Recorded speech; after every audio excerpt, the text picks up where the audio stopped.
నమస్తే welcome to our voice నేను journalist నవత కేవలం 6 నెలల క్రితమే అధికారంలోకి వచ్చింది తెలంగాణలో కాంగ్రెస్ కానీ లోక్సభ ఎన్నికల్లో కాంగ్రెస్ కి చెప్పుకోదగ్గన్ని సీట్లు గెలవకపోవడంపై కాంగ్రెస్ అధినేత్రి సోనియా గాంధీ పార్టీ అధ్యక్షుడు మల్లికార్జున ఖర్గే అసహనం వ్యక్తం చేస్తున్నట్లు తెలుస్తోంది. పైగా కాంగ్రెస్ లో సమానంగా బీజేపీ ఎంపీలు సీట్లు గెలుచుకోవడం పట్ల ఆశ్చర్యం వ్యక్తం చేశారని చెప్తున్నారు.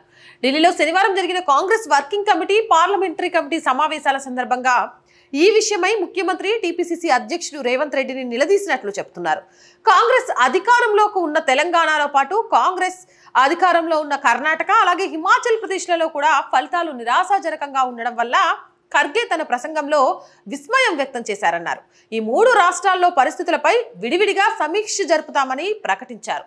ఇక తెలంగాణలోని మొత్తం 17 సీట్లలో కాంగ్రెస్ బీజేపీ తలో 8 సీట్లను గెలుచుకుంది.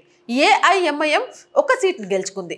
ప్రధాన ప్రతిపక్షం బీఆర్ఎస్ 1 సీటు కూడా గెలుచుకోలేకపోయింది. పైగా 2 సీట్లలో మినహా 3వ స్థానంలోకి పడిపోయింది. ఈ విధంగా తెలంగాణలో బీజేపీ బలం పుంజుకోవడం కాంగ్రెస్ నాయకత్వంకు ఆందోళన వ్యక్తం చేస్తోంది. తెలంగాణలో పార్టీకి వచ్చిన ఎంపీ ఫలితాలు నిరాశ కలిగించాయని సీఎం రేవంత్ రెడ్డితో కాంగ్రెస్ అగ్రనేత సోనియా గాంధీ అన్నట్లు సమాచారం. సుమారు 12 సీట్లు ఆశించినా అంత తక్కువ ఎందుకు వచ్చాయని అడిగినట్లు తెలుస్తోంది. సోనియా, రాహుల్ గాంధీ, ప్రియాంక గాంధీలతో రేవంత్ రెడ్డి జరిపిన భేటీలలో ఈ అంశమే ప్రముఖంగా ప్రస్తావించారని తెలుస్తోంది. రాష్ట్రంలో ఎంపీ ఫలితాలు, పార్టీ ప్రభుత్వ పరిస్థితిపై వీరికి రేవంత్ వివరణ ఇచ్చుకోవాల్సి వచ్చినట్లు సమాచారం. ఈ భేటీ సందర్భంగా పలు అంశాలపై ఆరా తీసిన సోనియా గాంధీ ముఖ్యంగా ఎంపీ ఫలితాలపై అసహనం వ్యక్తం చేసినట్లు, ప్రభుత్వంలో ఉంటూ బీజేపీతో సమానంగా సీట్లు రావడం ఏంటి అని ప్రశ్నించారని తెలుస్తోంది. ఎక్కడ లోపం జరిగింది, కారణం ఏంటి అని అడిగి తెలుసుకున్నారని సమాచారం. ఇక ఉత్తరాదితో కాంగ్రెస్ మంచి ఫలితాలు సాధిస్తే ఎంతో నమ్మకం పెట్టుకున్న తెలంగాణ, కర్ణాటకల్లో మాత్రం పార్టీకి ఆశించిన ఫలితాలు రాలేదని ఆమె అసంతృప్తి వ్యక్తం చేశారని తెలుస్తోంది. ఇక మరోవంక లోక్సభ ఎన్నికల్లో కాంగ్రెస్ పాలిత రాష్ట్రాల్లో ఆశించిన స్థాయిలో ఫలితాలు రాలేదని Mallikarjuna Kharge Congress working committee CWC సమావేశంలో అసంతృప్తిని వ్యక్తం చేశారట. కాంగ్రెస్ అధికారంలో ఉన్న తెలంగాణ, కర్ణాటక, హిమాచల్ రాష్ట్రాల్లో ఆశించిన ఫలితాలు రాలేదు. అసెంబ్లీ ఎన్నికల్లో వచ్చిన ఫలితాలు లోక్సభ ఎన్నికల్లో కొనసాగించలేదు. పార్టీ సామర్థ్యాన్ని అంచనాలకు తగినట్లు ఈ రాష్ట్రాల్లో ఫలితాలు రాలేదు అంటూ ఆయన పేర్కొన్నట్టు రేవంత్ రెడ్డి పనితీరును ప్రశ్నించినట్లుగా పలువురు భావిస్తున్నారు అని సమాచారం. ఇలాంటి రాష్ట్రాలపై త్వరలోనే ప్రత్యేక సమీక్ష నిర్వహించి తక్షణమే వీటిని సరిదిద్దాల్సిన అవసరం ఉందని స్పష్టం చేశారు. కాంగ్రెస్ కి అనుగుణంగా ఉండే రాష్ట్రాల్లో ఎలాంటి పొరపాట్లు జరగడానికి వీల్లేదని ఖర్గే తేల్చి చెప్పారు. ఇక ఇదే సమయంలో నూతన పీసీసీ అధ్యక్షుడి నియామకం, మంత్రివర్గ విస్తరణ గురించి రేవంత్ రెడ్డి ప్రస్తావించిన ఆ అంశాలలో రేవంత్ కి కాంగ్రెస్ అధిష్టానం నుంచి ప్రతికూల సంకేతాలు అందనట్లు చెబుతున్నారు. ఆయన సిఫారసులకు ఏమాత్రం విలువ ఇస్తారు అన్నది ఇప్పుడు ప్రశ్నార్థకంగా మారింది. అంతేకాదు నేను మీకు కొన్ని ఎగ్జాంపుల్స్ చూపిస్తా దీని విషయంలో. Just wait.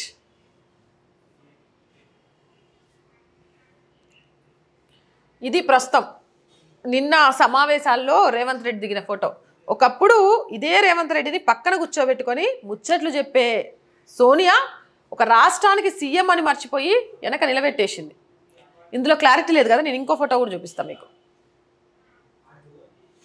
ఇది అంతకు ముందు ఎప్పుడైతే అసెంబ్లీలో అత్యధిక స్థానాలను గెలిపించారో అప్పుడు కాంగ్రెస్ పక్కన కూర్చొని ఎంతో దోస్తాన్ని నటించేది రేవంత్ తోటి. కానీ ఒక్కసారి చరిష్మా పోగానే రేవంత్ని ఒక ముఖ్యమంత్రి అని కూడా మర్చిపోయి వెనక నిలబెట్టేసిండ్రు. కనీసం ముఖ్యమంత్రి కదా, ముఖ్యమంత్రికైనా మర్యాదగా సీట్ ఇవ్వాలి కదా.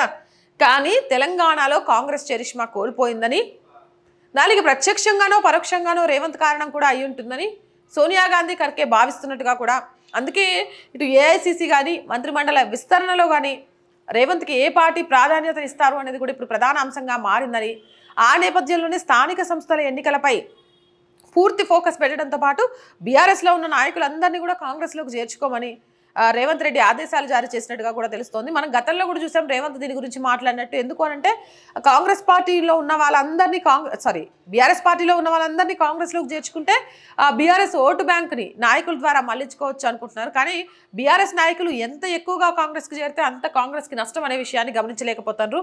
ఏదేమైనా కానీ విలువ అనేది కాంగ్రెస్ పార్టీలో ఎలా ఉంటుంది అనేది ఈ అంశంతో మరోసారి బహిర్గతం అయిందని రేవంత్ చరిష్మాకి ఇది ఒక పెద్ద ముప్పులాగా వాటిల్లింది లోక్సభ ఎన్నికల ఫలితాలు అంటూ కూడా చర్చ నడుస్తోంది. మరి మీరేమంటారు? కామెంట్ సెక్షన్లో పెట్టేయండి. మోర్ వీడియోస్ కోసం మన ఛానల్ వెంటనే సబ్స్క్రైబ్ చేయండి. ఈ వీడియో నచ్చిందా? లైక్ చేయండి, షేర్ చేయండి అండ్ సపోర్ట్ చేయండి. చాలామంది వీడియోస్ చూస్తున్నారు, ప్రతిరోజు నేను చెప్తూనే ఉన్నాను, ఒక్క సబ్స్క్రైబ్ మన ఛానల్కి చాలా బలాన్ని ఇస్తుంది. అండ్ మీరు చేసే చిన్న ఆర్థిక సహాయం మన ఛానల్ ఎక్విప్మెంట్ కానీ, ఒక ఛానల్ ఆఫీస్ కానీ, లేకపోతే కొంత ఎంప్లాయీస్ని రిక్రూట్ చేసుకోవడంలో కానీ చాలా సహాయపడుతుంది. ఏ రోజైతే మన ఛానల్ బ్రేక్ ఈవెన్ సాధిస్తుందో అప్పుడు ఖచ్చితంగా మీ ఎవరి సహాయం తీసుకోను. సో అప్పటి వరకు మాత్రం మీ అందరి సపోర్ట్ మన ఛానల్కి చాలా చాలా అవసరం. సపోర్ట్ చేయాలి అనుకునే వాళ్ళు సబ్స్క్రిప్షన్ పక్కనే జాయిన్ అనే బటన్ ఉంటుంది, అలా అయినా సపోర్ట్ చేయొచ్చు. లేదా స్క్రీన్ మీద గూగుల్ పే, ఫోన్పేతో పాటు అకౌంట్ డీటెయిల్స్ కూడా క్లియర్గా ఉన్నాయి. వాటి ద్వారా కూడా మన ఛానల్కి ఆర్థికంగా మీరు సపోర్ట్ చేయొచ్చు. అండ్ వ్యాపార ప్రకటనల కోసం కూడా మన ఛానల్ని సంప్రదించవచ్చు. 8328500576 ఈ నెంబర్కి కాల్ చేసి మీ వ్యాపారాన్ని విస్తరించుకోవడంతో పాటు ప్రకటనల ద్వారా మన ఛానల్కి ఆర్థికంగా కూడా సహాయం చేసిన వాళ్ళు అవుతారు. So please support our channel, subscribe our channel. Jai Bharat.